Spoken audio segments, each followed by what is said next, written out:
Bismillahirrahmanirrahim. I am Muhammad Ulkarnain, MPhil Physics from Agriculture University Faisalabad. I will deliver the lecture of FSC Physics first year. Actually हम चाहते ये हैं कि student ना सिर्फ physics को कोर्स की हद तक पढ़ें बल्कि उससे कुछ ना कुछ ज़्यादा से ज़्यादा सीखें ताकि वो इंडस्ट्री लेवल पे उसको अप्लाई कर सकें और हमारे मुल्क पाकिस्तान को उसका फ़ायदा हो। आप ही हमारे मुल्क का फ़ख्र हैं, हमारे मुल्क का मुस्तकबिल आप ही हैं। Thank you. Let's we start chapter number 1, measurements. Our topic is introduction of physics. These are the outlines: background of science, what is physics, branches of physics, frontiers of physics, importance of physics. अगर हम इन outlines के बारे में अच्छे तरीके से जान लेते हैं तो ये हमारा टॉपिक इंट्रोडक्शन ऑफ फिज़िक्स ये कवर हो जाएगा। तो सबसे पहले हम जानने की कोशिश करते हैं कि साइंस का बैकग्राउंड क्या था। जब से कायनात वजूद में आई है तब से साइंसदान अपने इर्द गिर्द मौजूद सारी चीज़ों के बारे में यानी नेचर के बारे में उनने जानना शुरू किया। तो नेचर को जानने के बाद उनके पास डाटा बहुत ज़्यादा कलेक्ट हो गया था, नॉलेज बहुत ज़्यादा उनने गेन कर लिया था। तो उस नॉलेज को नेचुरल फ़िलासफ़ी कहा जाता है। 19वीं सदी तक उनकी स्टडी में जो नॉलेज था वो इतना ज़्यादा नहीं था। इट मीन्स कि वो एक आर्डर वे में आ रहा था, तब उनको कोई मुश्किलात पेश नहीं आ रही थी। लेकिन जो ही 20वीं सदी स्टार्ट हुई तब जाके नॉलेज बहुत वसी हो चुका था। तो इसीलिए साइंसदानों ने फिर इस तरह किया कि नेचुरल फ़िलासफ़ी की नेक्स्ट 2 ब्रांचेस में डिवाइड कर दिया ताकि समझने में आसानी हो जाए। वो ब्रांचेस कौन कौन सी हैं? Biological science and physical sciences. अब बायोलॉजिकल साइंसेस में हम लिविंग थिंग्स के बारे में स्टडी करते हैं। बायोलॉजिकल साइंसेस में हम लिविंग थिंग्स के बारे में स्टडी करते हैं। इसी तरह फिज़िकल साइंसेस में हम नॉन लिविंग थिंग्स कहते हैं बेजान चीज़ों के बारे में, और लिविंग थिंग्स कहते हैं जानदार चीज़ों के बारे में हम स्टडी करते हैं। तो ये था बैकग्राउंड ऑफ साइंस। नेक्स्ट हम स्टार्ट करते हैं व्हाट इज़ फिज़िक्स। अब एक्चुअली फ़िज़िक्स को एक्सपेरिमेंटल साइंस भी कहते हैं। एक्सपेरिमेंटल साइंस क्यों कहते हैं? क्योंकि इसमें हम बहुत ज़्यादा एक्सपेरिमेंट करते हैं डिफरेंट टेक्निक्स को, डिफरेंट मेथड्स को यूज़ करते हुए। तो यहाँ पे क्वेश्चन ये पैदा होता है कि एक्चुअली हम ये चैप्टर नंबर 1 क्यों पढ़ रहे हैं, मेजरमेंट। अब चूँकि हम कह रहे हैं कि फ़िज़िक्स एक एक्सपेरिमेंटल साइंस है, इसमें हम डिफरेंट एक्सपेरिमेंट यूज़ करते हैं, एक्सपेरिमेंट करते हैं डिफरेंट टेक्निक्स को यूज़ करते हुए। तो एक्चुअली यहाँ पे हमें मेजरमेंट्स का बहुत ज़्यादा ख्याल करना पड़ता है ताकि जितनी मेजरमेंट्स हमारी अच्छी होंगी तब जाके रिज़ल्ट हमारे अच्छे होंगे। जब रिज़ल्ट अच्छे होंगे तो इट मीन्स रिसर्च किसी भी चीज़ के बारे में हमारी बहुत ज़्यादा अच्छी होगी। इसी तरह नेक्स्ट इसको फंडामेंटल साइंस भी कहते हैं, बुनियादी साइंस भी इसको कहते हैं। अब इसकी हम डेफिनेशन करते हैं। फ़िज़िक्स एक्चुअली ये ग्रीक वर्ड से ड्राइव किया गया है जिसका मतलब है द नॉलेज ऑफ नेचर। उस वर्ड का क्या मतलब है? नॉलेज ऑफ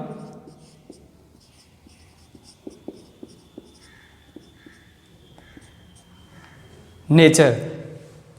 तो इसी वर्ड के मीनिंग से हम नेक्स्ट इसकी डिफ़ाइन कर सकते हैं फ़िज़िक्स की हम यहाँ पे 2 तरीके से इसकी डिफ़ाइन कर सकते हैं। The branch of science which has the knowledge of nature is known as physics. The branch of science which has the knowledge of nature is known as physics. एक डेफिनेशन हम इसका कर सकते हैं। दूसरी डेफिनेशन हम इसका कर सकते हैं, देखें अब नेचर में हमारे पास मैटर है। मैटर डिफरेंट स्टेट्स में है, लिक्विड स्टेट में भी है, गैस स्टेट में भी है, प्लाज्मा में भी है, सॉलिड में भी है। तो हम इसमें नेचर के बारे में स्टडी करते हैं। उसके अलावा अब जितनी भी चीज़ें हैं, चाहे वो मैटर सॉलिड है, लिक्विड है, गैस है, प्लाज्मा है, वो हर स्टेट में उसके पास कोई ना कोई एनर्जी है। तो फिज़िक्स में हम एनर्जी, मैटर, एनर्जी और इनके आपस में ताल्लुक़ के बारे में डिस्कस करते हैं। And their relationship. तो इसको सेकंड डेफिनेशन हम इस तरह कर सकते हैं, the branch of science which deals with the study of matter, energy and their relationship is known as physics. अब नेक्स्ट ब्रांचेज ऑफ फिजिक्स।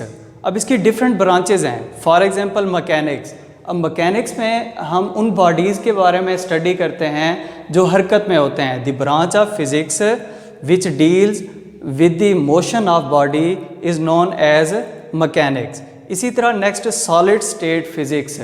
अब सॉलिड स्टेट फिज़िक्स में हम सॉलिड के स्ट्रक्चर और उनकी प्रॉपर्टीज़ के बारे में डिस्कस करते हैं। The branch of physics which deals with the structure and properties of solid is known as solid state physics.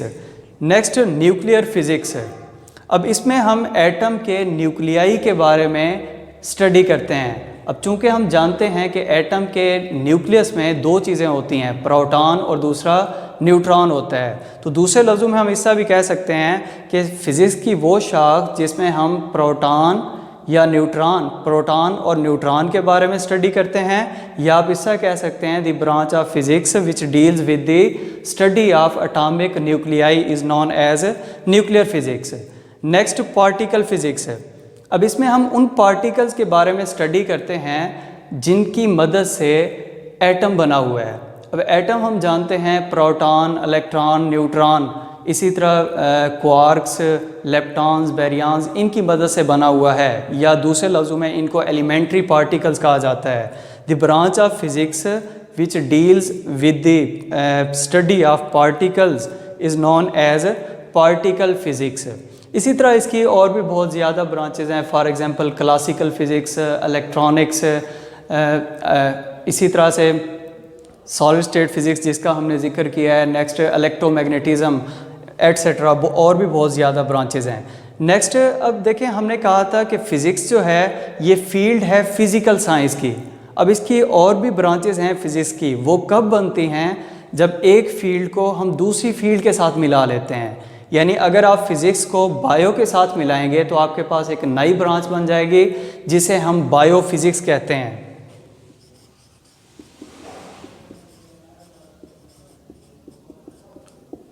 इसी तरह अगर फिज़िक्स को केमिस्ट्री के साथ आप मिलाएंगे तो तब जाके हमारे पास एक नई ब्रांच बन जाती है जिसे हम फिज़िकल केमिस्ट्री कहते हैं।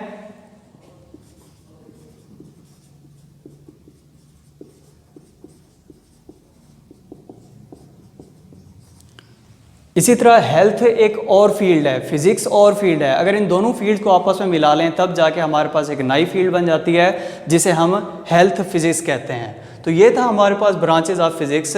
नेक्स्ट हम डिस्कस करते हैं फ्रंटायर्स ऑफ फिज़िक्स। फ्रंटायर्स कहते हैं कि लिमिटेशंस, यानी फ़िज़िक्स में क्या क्या हदें हैं। तो इसके बारे में हम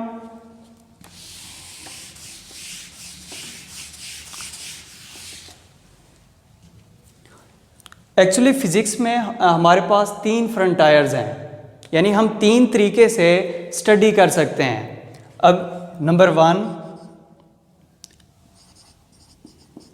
world of extremely large things.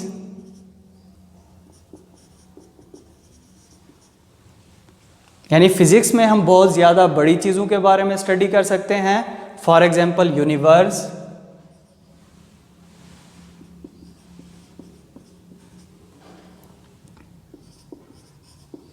इसी तरह the world of small things, for example electrons, protons, neutrons.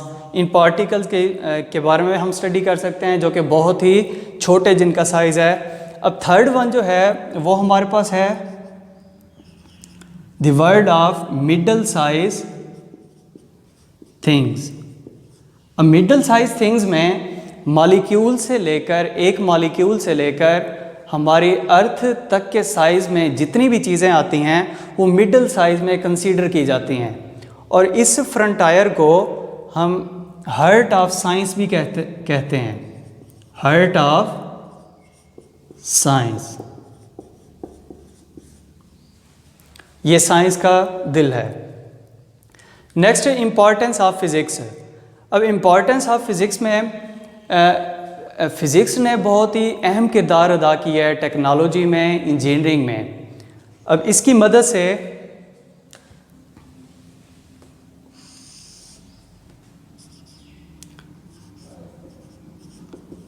Information media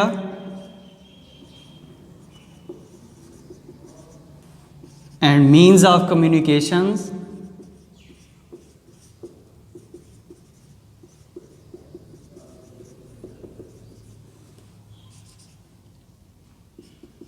इसी तरह इंफॉर्मेशन टेक्नोलॉजी,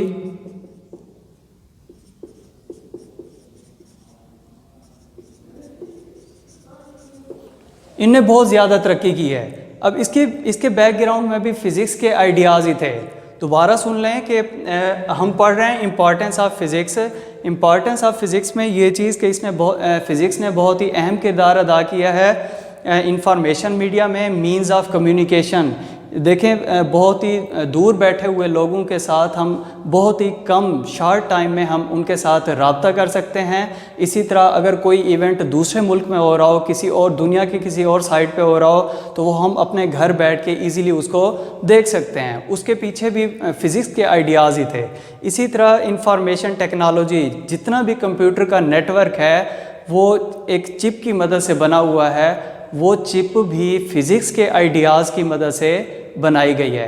एक्चुअली वो जो चिप है वो सिलिकॉन की बनी हुई है, और सिलिकॉन को हम रेत से, सैंड से हासिल कर सकते हैं। Now we summarize the lecture of the day, introduction of physics.